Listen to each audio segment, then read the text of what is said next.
This is the piston attachment. This is used because the piston will not be able to reach all the way to the end to be able to push the staples.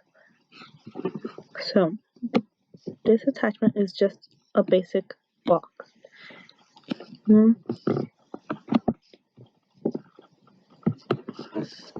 It's a 13 by 13 box or square, which was then extruded about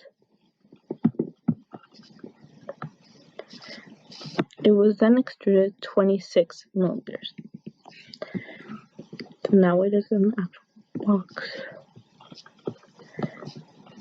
And then there was another small extrusion made, and this is to push the staples.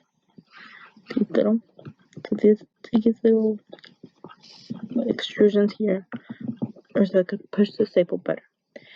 And then there was a cut made here in the back, a circular cut, so that way the piston, when it pushes into here, and then that would push the whole thing. This circle is made so it could perfectly, the piston could perfectly fit. It is 8 diameters and centered in the box.